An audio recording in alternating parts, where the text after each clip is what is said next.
Hello साथीहरू, हिजो चाहिँ मैले भिडियो बनाउनु भुलेछु है। भुसुक्क निदाइएछ। किन निदाइयो भन्दाखेरि चाहिँ हिजो चाहिँ मम्मी र दिदी चाहिँ मामा घर जानुभएको थियो, अनि खाना खाइयो होइन।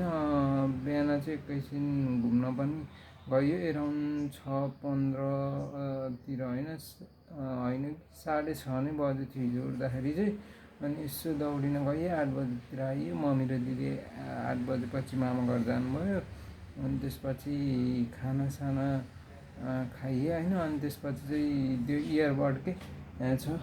हिजो चाहिँ मैले चाहिँ एउटा इयरबड चाहिँ यो चाहिँ कुनवाला कम्पनीको यो इयरबड ल्याएको थिएँ होइन। 1500 भन्थ्यो, 1200मा दियो। अब खोइ डुप्लिकेट हो कि के हो। इयरपोडको नाम चाहिँ माइपोड S7 छ है। खोइ तिहारको अफर मिलाएर दिएको भनेको अरे। अब ल्याइयो। अब खास चाहिँ म चाहिँ किकको चाहिँ 1500 खालको त्यो चाहिँ ENC वाला खोज्न गएको थिएँ। अनि पसलले के भन्यो भन्दाखेरि चाहिँ ENC भनेको चाहिँ इन्भाइरोमेन्ट नोइज के भन्छ नोइज कन्ट्रोल हो होइन। अब चाहिँ त्यो भयो भने चाहिँ इन्भाइरोमेन्टको नोइज चाहिँ आउँदैन भन्थ्यो। तर त्यो चाहिँ एन्ड्रोइडमा होइन, एप्पलको मोबाइलमा मात्र काम गर्छ। त्यो फिचर भए पनि काम छैन भन्ने कुरा भयो। अनि त्यही लिएर आएँ।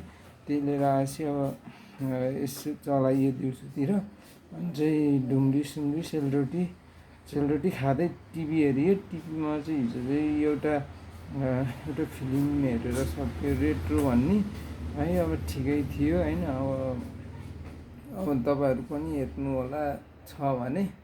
मैले चाहिँ नेट मिरर भन्ने त्यो नेटफ्लिक्सको कपी रहेछ, त्यसबाट हेरेर त्यो मुभी चाहिँ सकेँ। अनि चाहिँ बेलुकातिर मम्मी र दिदी आउनुभयो।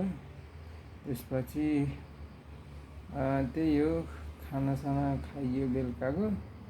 अनि खोइ हिजो चाहिँ अलि लाइट खाना खाएर किन बुसुक्क निन्द्रा लाग्यो होइन। मोबाइल थिचेको गरेँ, अनि बुसुक्क निन्द्रा लाग्यो। अनि सुतेँ। अनि हिजो भिडियो बनाउन भुलेँ। हिजोको सट्टा आज भिडियो बनाएँ। च्यानललाई लाइक सब्सक्राइब गरिदिनु होला। Thanks for watching.